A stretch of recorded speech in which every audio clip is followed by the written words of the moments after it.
Ayo, kalian sudah cuci tangan belum? Kalau belum, cuci tangan dulu ya, agar kuman dan bakteri tidak masuk ke tubuh kalian. Sehat sekarang bukan hanya untuk kalian, tapi juga demi orang-orang di sekitar kalian. Oke, kalau sudah, kita lanjut videonya. Assalamualaikum warahmatullahi wabarakatuh. Baiklah anak-anak sekalian, sebelum kita memulai pelajaran, mari kita berdoa dulu. Berdoa sesuai agama dan keyakinan masing-masing. Harapannya semoga kita semua mendapat ilmu yang bermanfaat. Berdoa mulai.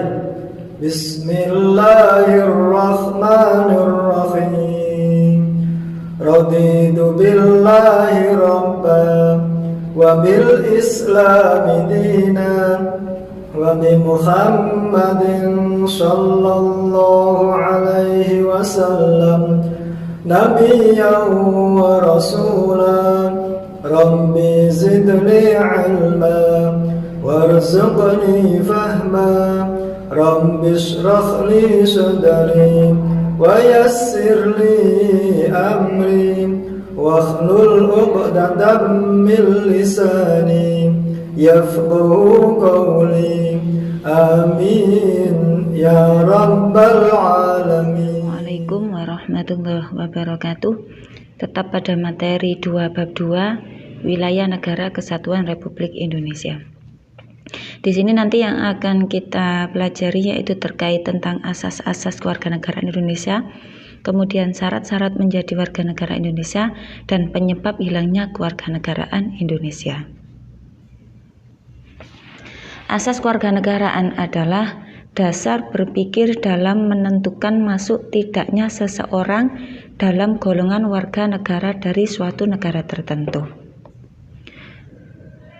Asas dalam menentukan kewarganegaraan dibedakan menjadi 2 sebagai berikut. Yang pertama, asas ius sanguinis atau asas keturunan, yaitu kewarganegaraan seseorang ditentukan berdasarkan pada keturunan orang yang bersangkutan. Misalnya, seseorang dilahirkan di negara A, sedangkan orang tuanya berkewarganegaraan negara B, maka ia adalah warga negara B. Jadi berdasarkan asas ini, kewarganegaraan anak selalu mengikuti kewarganegaraan orang tuanya tanpa memperhatikan di mana anak itu lahir.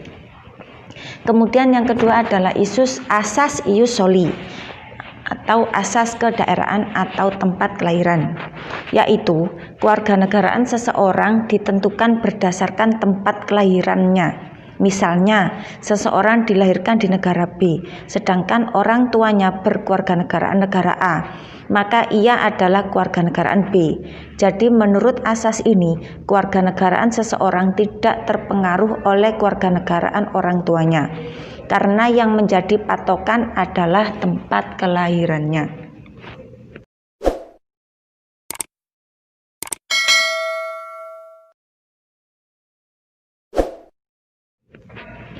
Adanya perbedaan dalam menentukan kewarganegaraan di beberapa negara, baik yang menerapkan asas ius soli maupun asas ius sanguinis, dapat menimbulkan 2 kemungkinan status kewarganegaraan seseorang penduduk. Di sini apatrid, yaitu adanya seorang penduduk yang sama sekali tidak mempunyai kewarganegaraan. Misalnya, seorang keturunan bangsa A yang menganut asas ius soli lahir di negara B yang menganut asas ius sanguinis. Orang tersebut tidaklah menjadi warga negara A dan juga tidak dapat menjadi warga negara B. Orang tersebut tidak mempunyai kewarganegaraan. Kemudian bipatrid, yaitu adanya seorang penduduk yang mempunyai 2 macam kewarganegaraan sekaligus atau kewarganegaraan rangkap. Misalnya, seseorang keturunan bangsa B yang menganut asas ius sanguinis lahir di negara A yang menganut asas ius soli. Karena ia keturunan bangsa B, maka ia dianggap sebagai warga negara B, akan tetapi negara A juga menganggap dia warga negaranya berdasarkan tempat kelahirannya.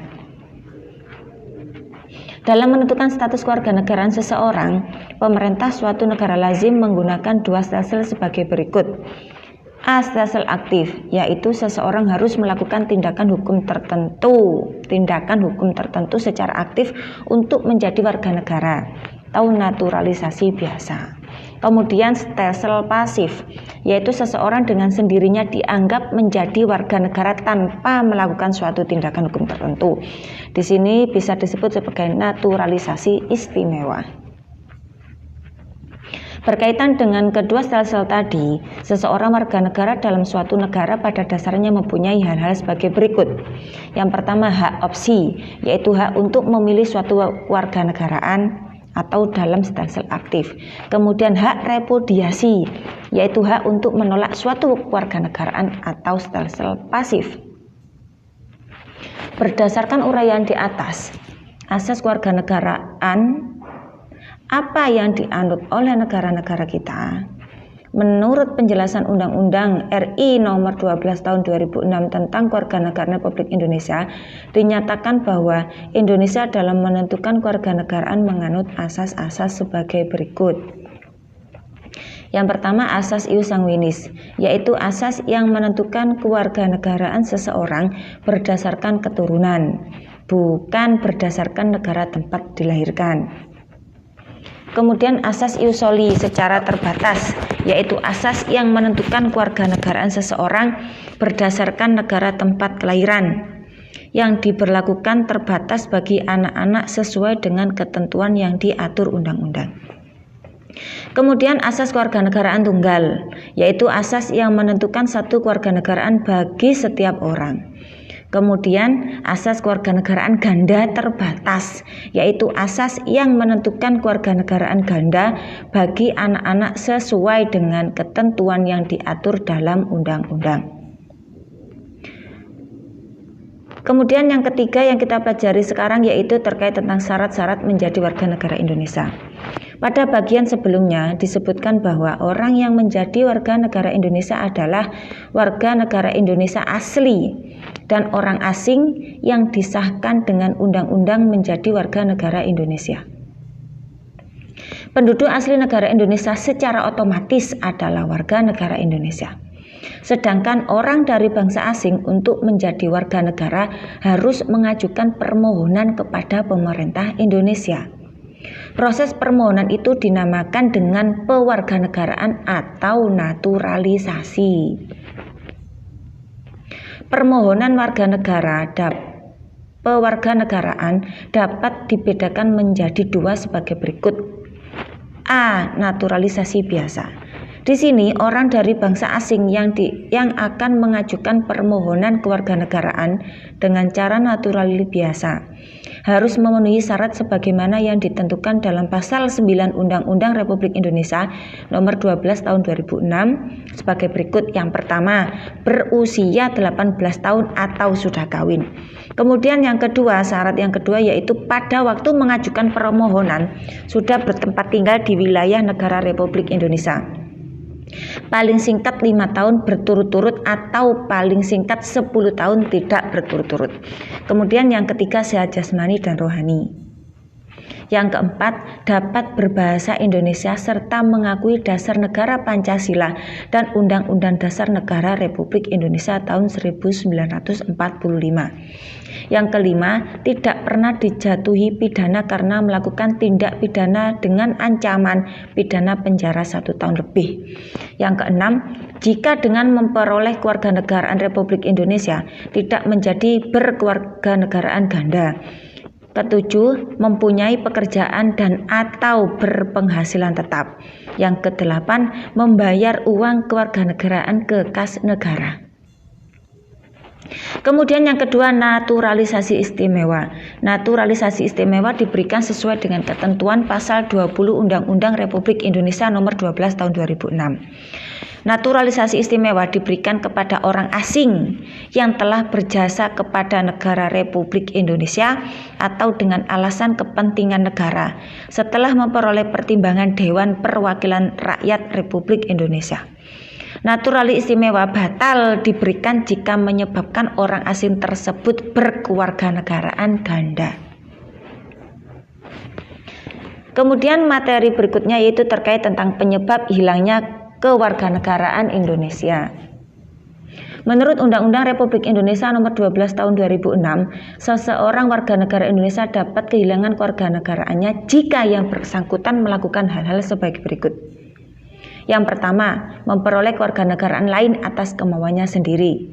Kemudian yang kedua, tidak menolak atau tidak melepaskan kewarganegaraan lain. Yang ketiga, dinyatakan hilang kewarganegaraannya oleh presiden atas kemauannya sendiri dengan ketentuan telah berusia 18 tahun dan bertempat tinggal di luar negeri.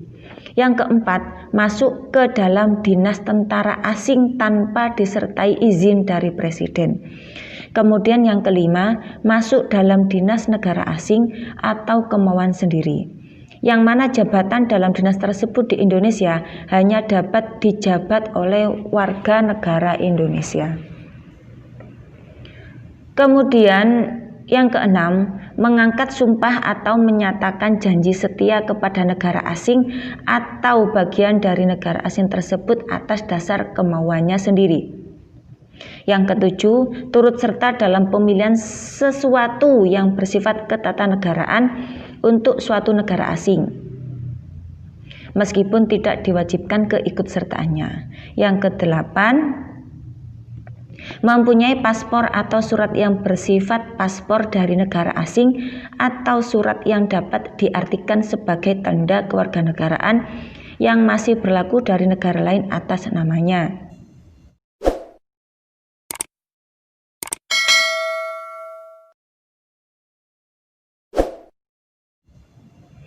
Kemudian yang kesembilan, bertempat tinggal di luar wilayah negara Republik Indonesia selama 5 tahun terus-menerus bukan dalam rangka dinas negara, tanpa alasan yang sah dan dengan sengaja tidak menyatakan keinginannya untuk tetap menjadi warga negara Indonesia sebelum jangka waktu 5 tahun tersebut berakhir.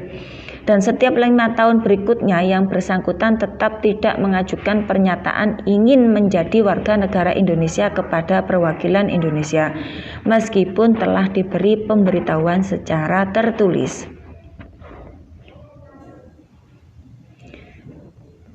Sekian penyampaian materi dari Ibu. Bu ucapkan Assalamualaikum warahmatullahi wabarakatuh. Salam olahraga, salam sehat. Jangan lupa memakai masker setiap kali berkegiatan di luar rumah. Dan gunakan masker untuk menutupi hidung dan mulut kalian. Contohnya seperti ini. Oke guys. Bagaimana dengan pembelajaran hari ini? Sukses selalu, tetap semangat. Jangan lupa jaga kesehatan, pakai masker, selalu cuci tangan, dan jangan lupa jangan keluyuran kemana-mana. Tetap di rumah saja, bantu orang tua. Jangan lupa ibadah.